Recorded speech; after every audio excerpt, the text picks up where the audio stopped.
नमस्कार दोस्तों, आपका स्वागत है हमारे इस यूट्यूब चैनल पे। तो आज से हम हमारे चैनल पे ज्योग्राफी स्टार्ट करने वाले हैं। तो चलिए दोस्तों, ज्योग्राफी की हम बात करते हैं। आज की क्लास में ज्योग्राफी का बेसिक इंट्रोडक्शन होगा। ज्योग्राफी, तो ज्योग्राफी की हम बात करते हैं दोस्तों। तो ज्योग्राफी की बात करें हम, ज्योग्राफी शब्द कैसे बना है, तो ज्योग्राफी में दो शब्द आते हैं। एक आता है जियो और एक आता है ज्योग्राफी। तो इसका मतलब क्या होता है? जियो का मतलब क्या होता है? जियो का मतलब होता है पृथ्वी, और ग्राफी का मतलब क्या होता है? अध्ययन करना, अध्ययन करना। तो क्या आ गया? पृथ्वी का अध्ययन को क्या बोला जाता है? पृथ्वी के अध्ययन को क्या बोला जाता है? ज्योग्राफी बोला जाता है। इतनी बात आपको आगे समझ। ज्योग्राफी के अध्ययन को क्या बोला जाता है? ज्योग्राफी बोला जाता है। अब हम बात करें, अगर ज्योग्राफी के पिता किसे कहा जाता है? इंग्लिश में हम ज्योग्राफी कह देते हैं और हिंदी में क्या कह देते हैं? भूगोल कहा जाता है। तो हम बात करें, अगर फादर ऑफ ज्योग्राफी या भूगोल का पिता किसे कहा जाता है, तो इकेटियस को कहा जाता है ज्योग्राफी का फादर। इकेटियस भूगोल का पिता कहा जाता है। इन्हें ही क्यों कहा जाता है इकेटियस को ज्योग्राफी का पिता? क्योंकि इन्होंने एक पुस्तक लिखी थी, जस पीरियडस।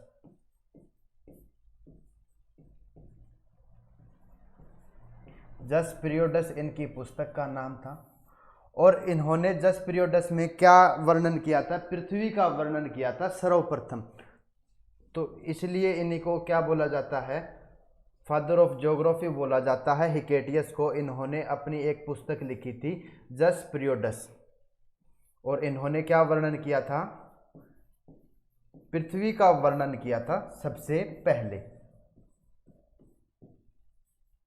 तो ये क्या हो गए? हिकेटियस फादर ऑफ ज्योग्राफी, या अगर आपके एग्जाम में आ जाए तो प्राचीन भूगोल का जनक। प्राचीन भूगोल का जनक, या फिर सीधा आ जाए भूगोल का जनक, तो किसे कहा जाता है? तो हिकेटियस को कहा जाता है। इनकी पुस्तक का नाम था जस पीरियडस, और इसमें इन्होंने पृथ्वी का वर्णन किया था सबसे पहले। तो अगले स्लाइड पे हम बढ़ते हैं आगे। अब हम बात करें तो आधुनिक भूगोल का पिता किसे कहा जाता है? आधुनिक भूगोल का जनक कहा जाता है अलेक्जेंडर वान हम्बोल्ट को कहा जाता है। आधुनिक भूगोल का जनक किसे कहा जाता है? अलेक्जेंडर वान हम्बोल्ट।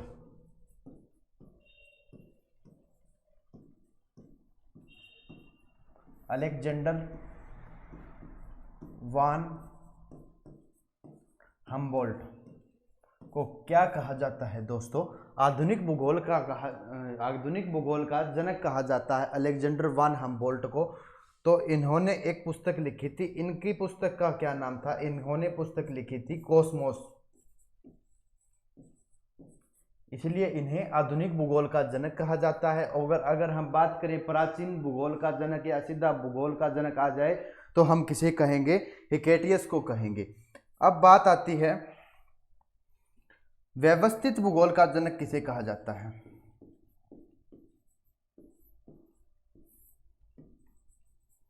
व्यवस्थित भूगोल का जनक,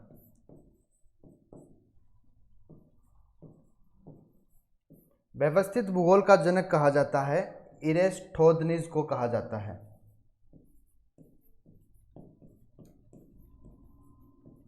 इरेस्टोथनीज को कहा जाता है व्यवस्थित भूगोल का जनक। इरेस्टोथनीज ने ही लिखी थी, ज्योग्राफी का पुस्तक लिखी थी। इरेस्टोथनीज ने ज्योग्राफी का पुस्तक लिखी थी, और उसी में ही ज्योग्राफी शब्द का वर्णन किया था।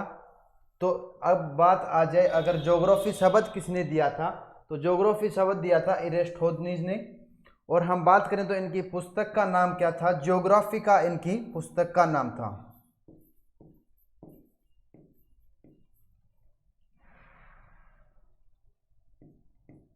ज्योग्राफी का इनकी पुस्तक का नाम था एरिस्टोजेनिस की पुस्तक का नाम, और इन्होंने ही सबसे पहले इस पुस्तक में ज्योग्राफी शब्द दिया था। ज्योग्राफी शब्द किस भाषा का शब्द है, ज्योग्राफी शब्द है ग्रीक भाषा का शब्द है, ग्रीक शब्द है एक ज्योग्राफी, और इसे दिया किसने था, एरिस्टोजेनिस ने दिया था।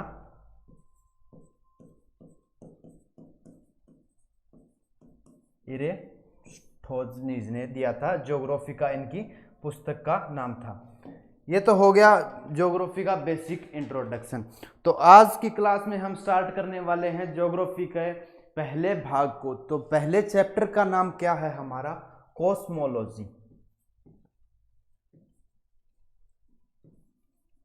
कॉस्मोलॉजी या इसे हम क्या कहते हैं, ब्रह्मांड कहा जाता है, ब्रह्मांड। और अगर हम बात करें तो इंग्लिश में क्या कहा जाता है, ब्रह्मांड को यूनिवर्स कहा जाता है। ठीक है दोस्तों, कॉस्मोलॉजी, ब्रह्मांड या यूनिवर्स एक ही बात है। तो आज की क्लास में हम ब्रह्मांड के बारे में पढ़ेंगे कि ब्रह्मांड किस चीज़ से बना है, कैसे ब्रह्मांड की उत्पत्ति हुई थी। तो अगर हम हिंदू धर्म के हिसाब से बात करें तो हिंदू धर्म में मान्यता क्या है कि ब्रह्मांड कैसे बना था, कि हिंदू धर्म में मान्यता है कि ब्रह्मा से ब्रह्मांड की उत्पत्ति हुई है। किससे हुई है, ब्रह्मा से हुई है। लेकिन क्या है, वैज्ञानिक तरीके से इसको सही नहीं माना गया है। तो अगर हम वैज्ञानिक तरीके से बात करें तो ब्रह्मांड में दो चीज़ें होती हैं दोस्तों, एक होती है दृश्य और एक होती है अदृश्य। एक क्या चीज़ होती है, दृश्य, और एक क्या होती है, अदृश्य। दृश्य चीजों की बात करें हम, दृश्य चीजें क्या होती हैं, जो हमें दिखाई देती हैं उन्हें हम क्या बोलते हैं, दृश्य बोलते हैं। और जो हमें दिखाई नहीं देती उन्हें हम क्या बोलते हैं, अदृश्य बोलते हैं। तो हम दृश्य की बात करें तो हम दृश्य में हम किन्हें कहेंगे, पदार्थ या मैटर को क्या कहेंगे, हम दृश्य कहेंगे। और हम अदृश्य की बात करें तो हम अदृश्य किसे कहेंगे, ऊर्जा। ऊर्जा या एनर्जी को क्या बोलेंगे, हम अदृश्य बोलेंगे। ठीक है, इतनी बात समझ में आ गई। तो अब ब्रह्मांड का हम डेफिनेशन की बात करेंगे तो हम ब्रह्मांड की डेफिनेशन क्या बनती है, ऊर्जा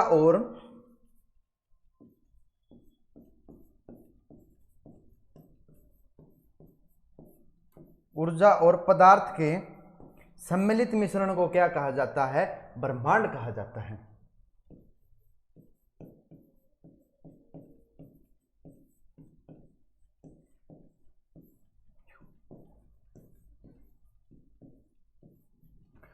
ऊर्जा और पदार्थ के सम्मिलित मिश्रण को क्या कहा जाता है दोस्तों, ब्रह्मांड कहा जाता है। और पदार्थ क्या है, दृश्य चीजों को हम पदार्थ कहते हैं, अदृश्य चीजों को हम क्या कहते हैं, ऊर्जा कहते हैं। ऊर्जा और पदार्थ के सम्मिलित मिश्रण को ब्रह्मांड कहा जाता है। तो चलिए अगली स्लाइड पे हम बढ़ते हैं। आगे क्या है, ब्रह्मांड क्या है, एक ब्रह्मांड की कोई सीमा नहीं है। ब्रह्मांड एक क्या है, असीम है, ना कोई इसकी बाहर की सीमा है। तो इसलिए क्या कहते हैं हम, ब्रह्मांड एक असीम है। और हम ब्रह्मांड की बात करें तो ब्रह्मांड में विभिन्न प्रकार के क्या है, खगोलीय पिंड मौजूद हैं। अब आगे की क्लासों में हम उनको डिस्कस करेंगे, कौन कौन से खगोलीय पिंड हैं, वे क्या कार्य करते हैं। तो चलिए दोस्तों, ब्रह्मांड की उत्पत्ति से संबंधित सिद्धांत की बात करें हम।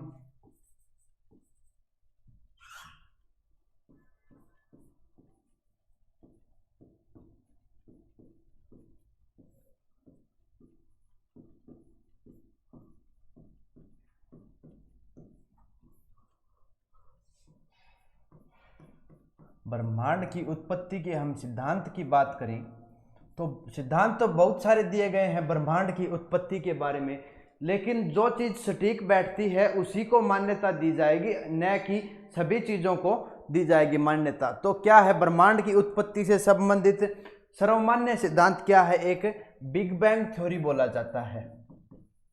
बिग बैंग थ्योरी क्या है, सर्वमान्य सिद्धांत है ब्रह्मांड की उत्पत्ति में। अगर हम हिंदी में बात करें तो इसे क्या कहा जाता है, महाविस्फोट सिद्धांत कहा जाता है। बिग बैंग को महाविस्फोट सिद्धांत।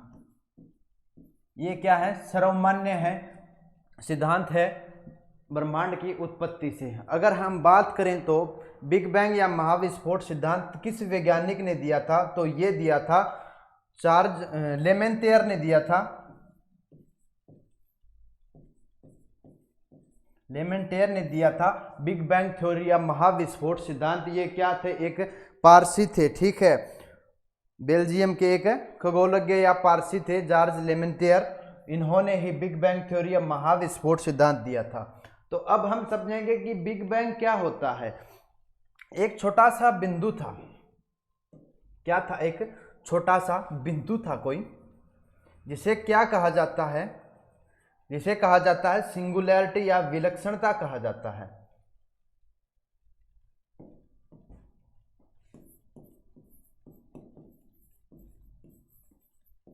सिंगुलैरिटी या विलक्षणता बोला जाता है जिसे,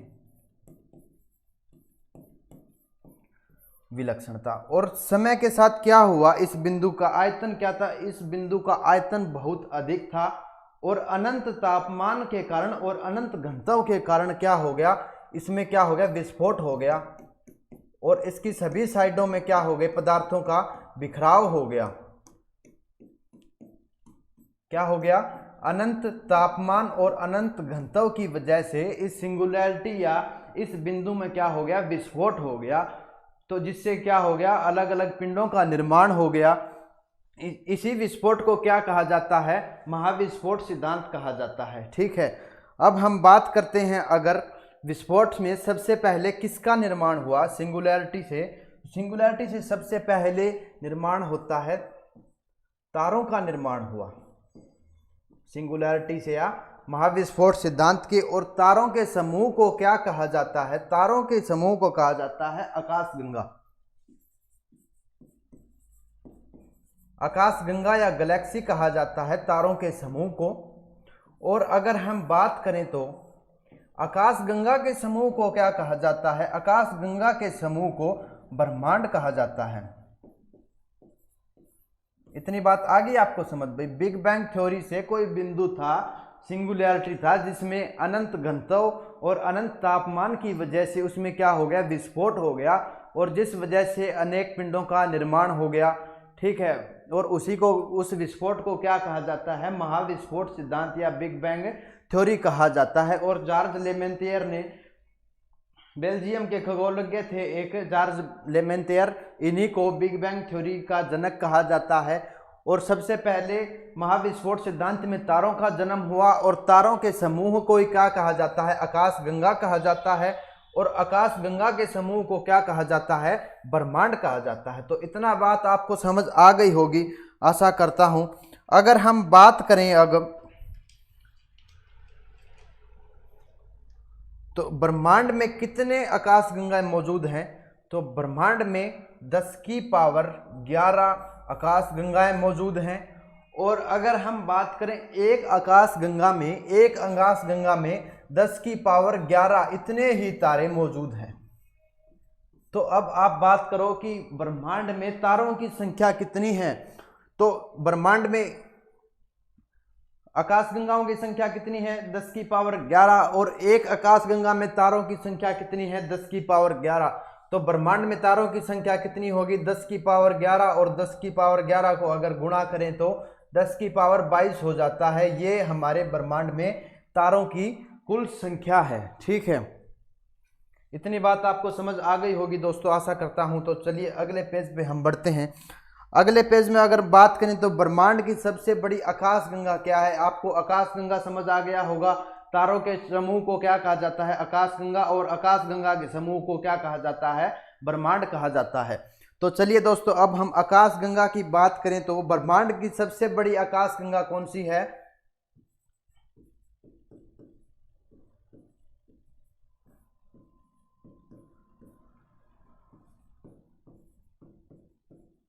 ब्रह्मांड की सबसे बड़ी आकाशगंगा है लाइमन अल्फा ब्लाव, सबसे बड़ी आकाशगंगा।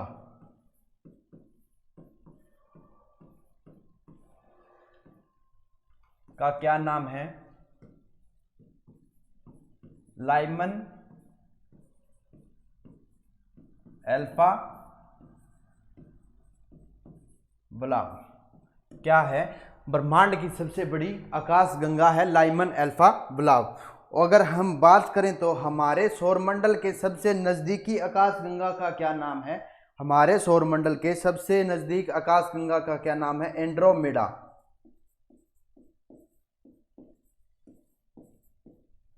एंड्रोमेडा क्या है?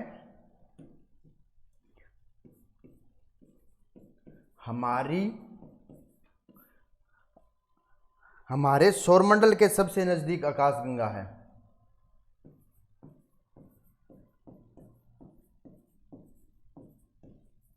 हमारे सौरमंडल के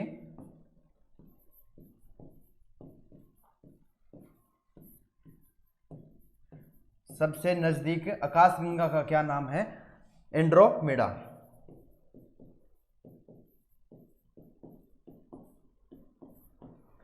तो क्या नाम है? एंड्रोमेडा हमारे सौरमंडल के सबसे नजदीक आकाशगंगा। और ब्रह्मांड की सबसे बड़ी आकाशगंगा कौन सी है? लाइमन अल्फा ब्लाव है। तो चलिए अगले पॉइंट पे चलते हैं हम। अगला पॉइंट क्या है? अब बात आता है दुग्ध मेखला। दुग्ध मेखला क्या है?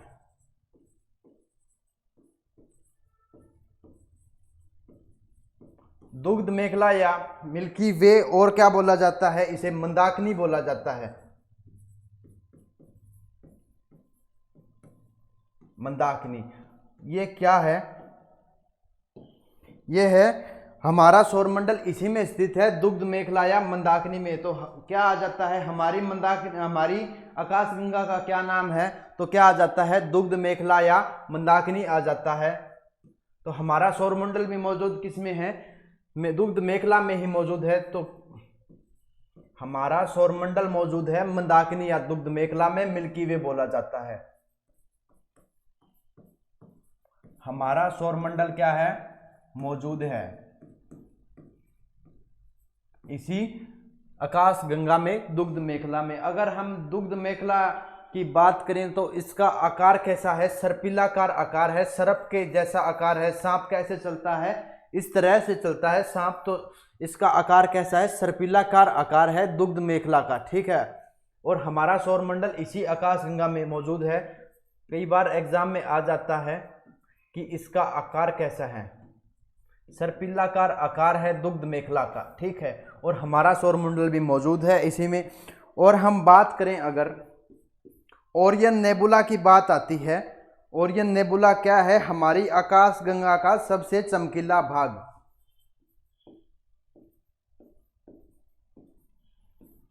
ओरियन नेबुला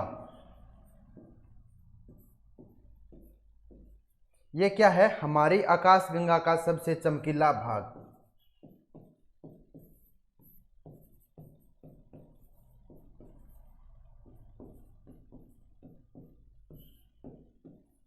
हमारी आकाशगंगा का सबसे चमकीला भाग क्या है?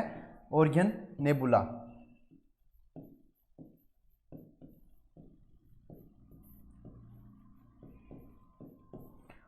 तो हमारी आकाशगंगा का क्या नाम है? मंदाकिनी या दुग्ध मेखला हमारी आकाशगंगा का नाम है। ओरियन नेबुला क्या है? हमारी आकाशगंगा का सबसे क्या है?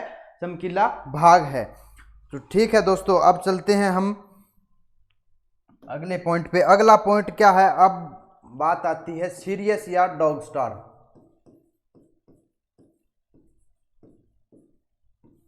सिरियस या डॉग स्टार किसे कहा जाता है?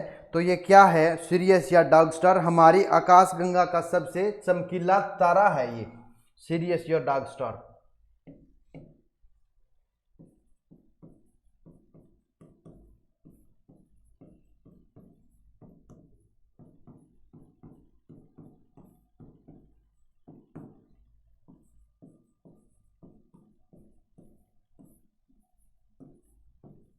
हमारी आकाशगंगा का सबसे चमकीला तारा क्या है? सिरियस या डॉग स्टार। ये तो क्या है? सबसे चमकीला तारा है, सिरियस या डॉग स्टार। पिछली स्लाइड में हमने बात किया था कि ओरियन नेबुला की। तो ओरियन नेबुला क्या है? सबसे चमकीला भाग है हमारी आकाशगंगा का। और हमारी आकाशगंगा दुग्ध मेखला या मंदाकिनी है। और पिछले की स्लाइड में हम बात करते हैं ब्रह्मांड की सबसे बड़ी आकाशगंगा क्या है, लाइमन अल्फा ब्लाव है। और एंड्रोमेडा क्या है, हमारे सौरमंडल का सबसे नजदीकी आकाशगंगा कौन सी है, एंड्रोमेडा। और ब्रह्मांड की सबसे बड़ी आकाशगंगा लाइमन अल्फा ब्लाव। और क्या है, पीछे का रिवाइज कर लेते हैं एक बार सारा। हाँ, ज्योग्राफी से यहीं से स्टार्ट कर लेते हैं हम। ज्योग्राफी शब्द किसने दिया था, एरिस्टोथेनिस ने दिया था। ग्रीक भाषा का शब्द है। जियो प्लस ग्राफी दो शब्दों से मिलकर बना है। पृथ्वी का अध्ययन क्या बोला जाता है, ज्योग्राफी को या भूगोल बोला जाता है। हिकेटियस ने लिखित जस्ट पीरियड्स पृथ्वी का वर्णन किया था सबसे पहले, इसलिए कि इन्हें क्या बोला जाता है, प्राचीन भूगोल का जनक या भूगोल का जनक बोला जाता है हिकेटियस को। अगली स्लाइड में हमने बात किया था कि आधुनिक भूगोल का जनक किसे कहा जाता है, अलेक्जेंडर वान हम्बोल्ट को कहा जाता है आधुनिक भूगोल का जनक। और हम बात करें व्यवस्थित भूगोल का जनक किसे कहा जाता है, एरिस्टोथेनिस को कहा जाता है। इन्होंने पुस्तक लिखी थी ज्योग्राफी का पुस्तक में ही इन्होंने ज्योग्राफी का जिक्र किया था। ज्योग्राफी ग्रीक भाषा का शब्द है। आगे की स्लाइड में हमने जिक्र किया था, अब हम कॉस्मोलॉजी पढ़ रहे थे। पहले हमारे अध्याय का नाम है, हमारा पहले चैप्टर का नाम है कॉस्मोलॉजी या ब्रह्मांड। ब्रह्मांड के बारे में हमने बात की थी कि ब्रह्मांड में दो चीजें होती हैं, दृश्य और अदृश्य। दृश्य चीजों को हम पदार्थ कहते हैं और अदृश्य चीजों को हम क्या कहते हैं, ऊर्जा कहते हैं। पदार्थ और ऊर्जा के सम्मिलित मिश्रण को क्या कहा जाता है, ब्रह्मांड कहा जाता है।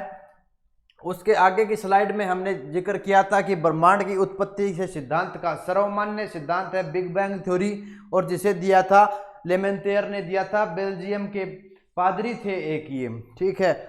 और इन्होंने क्या कहा था, सिंगुलैरिटी कोई बिंदु था जिसके ऊपर अनंत दाब, अनंत तापमान, अनंत घनत्व की वजह से क्या हो गया, इसमें विस्फोट हो गया। और इसी विस्फोट को क्या कहा जाता है, महाविस्फोट कहा जाता है।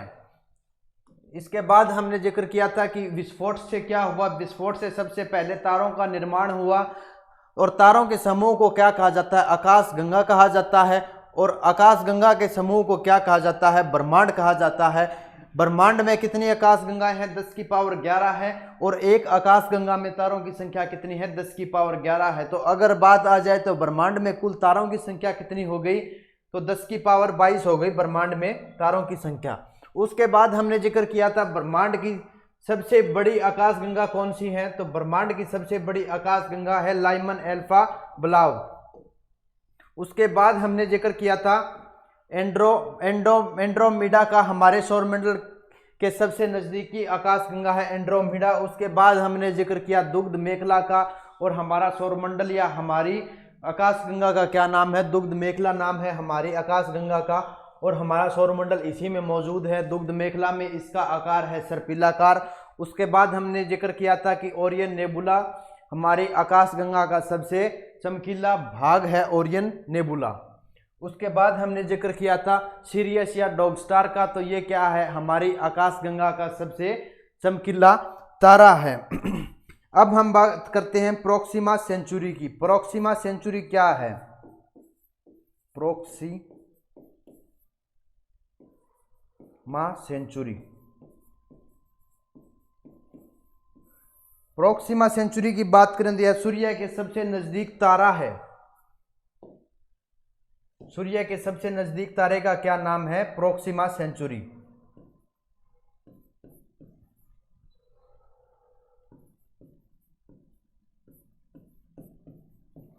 सूर्य के सबसे नजदीक तारा